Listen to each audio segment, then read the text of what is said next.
Walking through about 5 to 10 inches of snow through this section.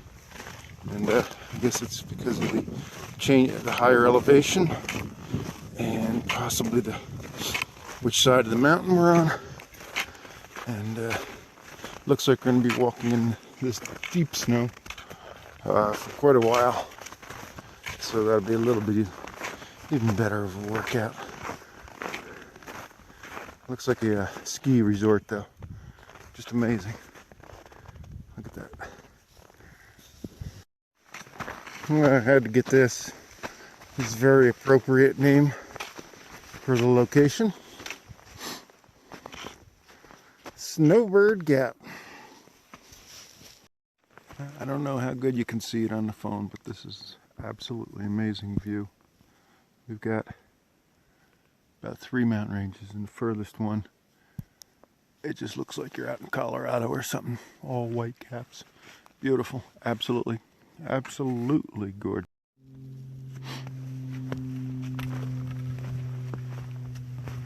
The fire was all the way up here too. Look at this, just charcoal trees. Wow.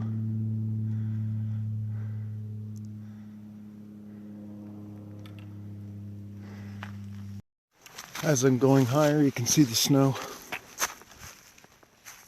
getting more and more with the altitude, and I probably went up about, I'm guessing about 800 feet right now. I probably have about another 500 or so to go until I get to the top of a ridge. It just feels so darn good to be back out here. You know, when you're in a town, there's a lot of nice people around, a lot of things to do, a lot of food to eat, but then you just come out here and it just feels right again. Cold as hell, but right again. So I'm glad to be back out here, and show you if there's anything else interesting today. See you later. Back to living on the edge, and it feels good. I think we got some rain coming in the next couple of days. Amazing, below zero, and then we'll have rain.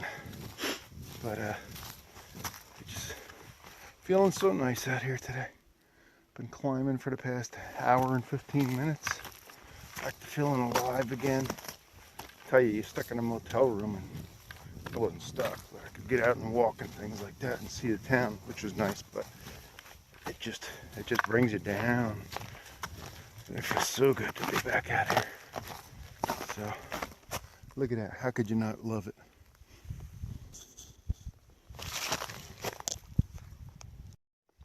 Silerbald shelter. It's down that way. It's about 0.3 miles down to the shelter. So I won't be going to visit that for any reason.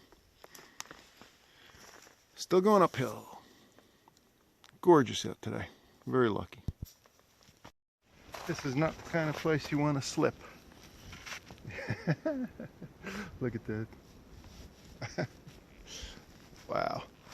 Great. The trail came out to this driveway looking thing, and I don't see any trail markings at all. So I'm just guessing it goes up this way, and it looks like there's something pretty cool up here to look at. I don't know what it is exactly, an old stone structure of some sort. So I'll go take a look at that.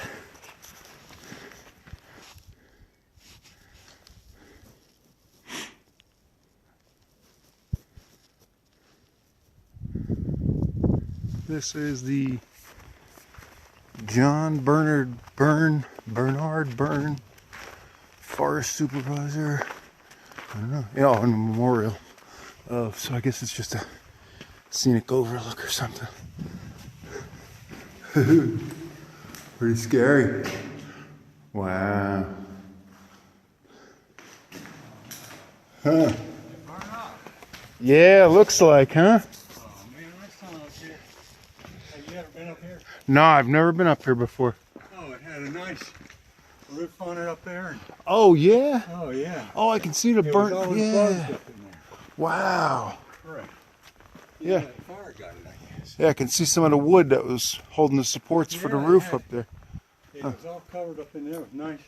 great big beams. Man, this is amazing, huh? Yeah. Whew. You can see the Smokies from up there. Oh, really? Yeah, they're that way. Oh, wow. Top of what was the monument, where there used to be a roof. Signs are all burnt up. Charred supports. But look at that view. The gentleman was saying you can see the Smoky Mountains from here.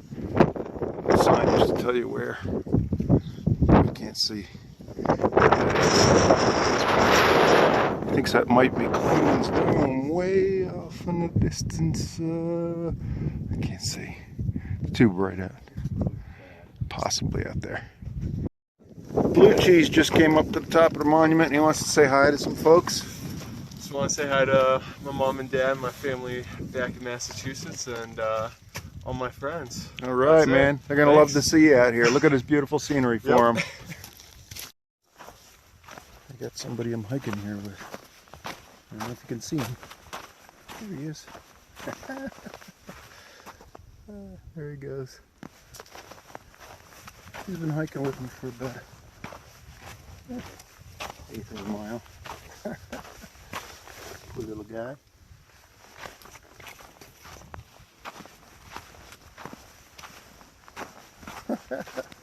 He's fast. Okay, this looks like home sweet home for tonight. It's up on a ridge. Got a beautiful view. Unfortunately, it's going to be windy and cold. So I set up the tent and I tried to pile up some snow around the bottom of it. Cut down on the airflow going through. And that'll help to hold some of my body heat in there a little bit. So it's going to be a cold, cold night. The sun's on it now, so when I climb in there in a couple of minutes, I'm going to make my dinner in there. It's going to feel good.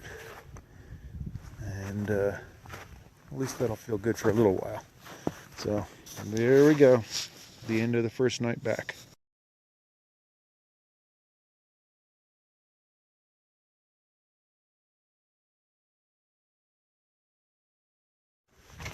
Good morning to everyone. It's Friday, March 17th, and I think it's my 14th day on the trail. I'm not sure. I'd have to look. But anyway, it got down pretty chilly last night. The water bottle in the tent with me was partially frozen, not all the way. Somebody said he had a thermometer and it was around 15, but I'm not sure if that's true or not. But share with you one of the toughest things in the morning is after you pack up, you got to get out of your sleeping bag. So as soon as you do that, you start to freeze even worse. And you're there in socks and sleeping clothes, so it's not very warm. And you're packing everything up, and then you by the time you're packed up, your feet are like painful blocks of ice. So the first mile, at least, is not pleasant. So that's what you deal with in the morning when it's this cold. But legend has it that spring is coming, and I am in the south, so it should warm up one of these days. But it's beautiful anyway. This ice is treacherous in places. I mean, you can't take a step without sliding, and it's like being on a skating rink on a slant and trying to walk. It just doesn't work too well, and you can't really slide too well, because every time you start sliding, you hit a dry patch, and you'll go flying because of that. So it's all very tricky, very tricky. So I told myself when I came out on this hike that I would not bypass taking a break and looking at the beauty of it all. So I had to climb up a couple flights of stairs and a little extra walkway on the trail. Just look at this.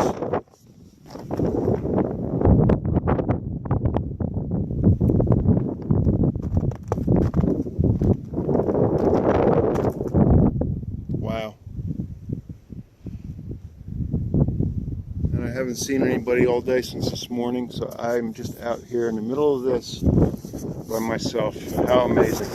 You got such pristine views, white snow, and then you come into these burnt out areas. I've been walking for days in and out of these burnt out areas of fires. I can't imagine how huge they were. And even the snow, those were last fall. You can see the snow, how dark. I guess from the trees blowing and the ash coming off of them. Really something. Wow. Quite a ridge walk. You can see how narrow this is. And the view to the left. And a little bit broken up because of the trees, but a view to the right. Just a tiny little ridge. It's great. Oh, this is awesome. It was a really steep, about a quarter mile coming up though. So that makes it even more enjoyable.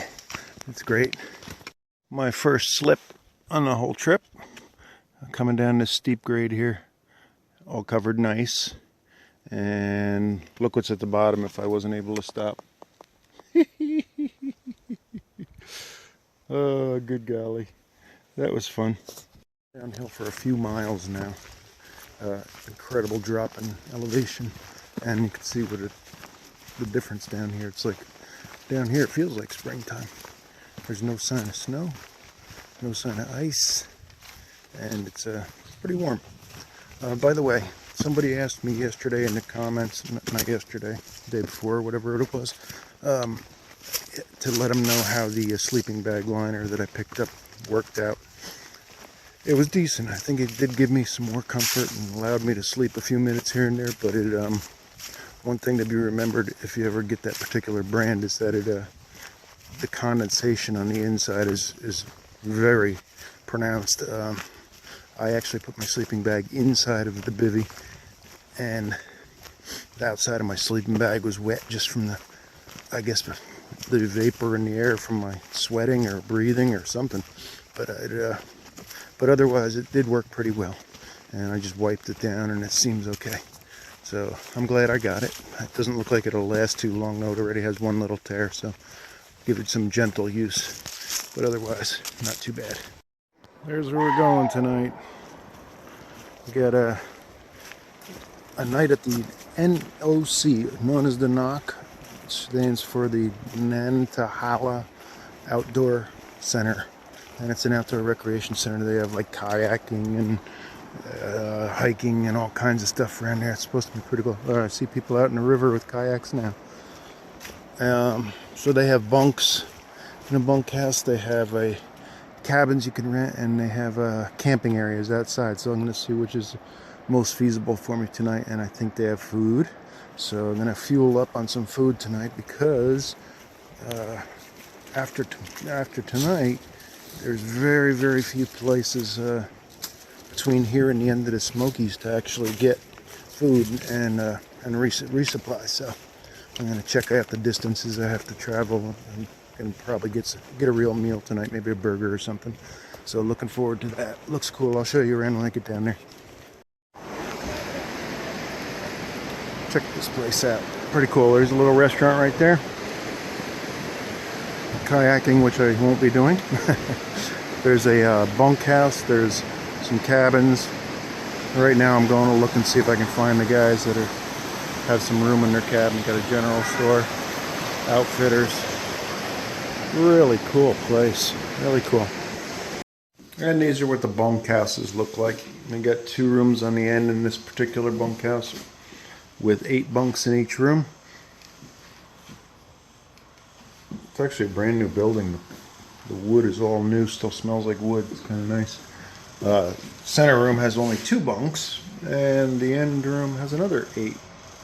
So I don't know if they reserved the center room for females or what it is. We got one heating and air conditioning unit for the whole building, but I'm sure that'll be just fine compared to being outside. So that's about it for this day. Tomorrow we got a killer hill. Today was the worst downhill we ever did since the beginning, and tomorrow morning should be the worst uphill we ever did. I think it's like about 3 miles at least uphill, so it should be interesting. So we'll catch y'all tomorrow. They also have this common area. It's a kitchen, a couple sinks, stove, another sink, some pots and pans, microwave ovens, and a little dining area for everybody to use that's staying in the bunks. Pretty cool, pretty cool. And I'm gonna go check out the showers. That I won't be showing you, but it's they have a common area showers and restroom too, so it's pretty good facility.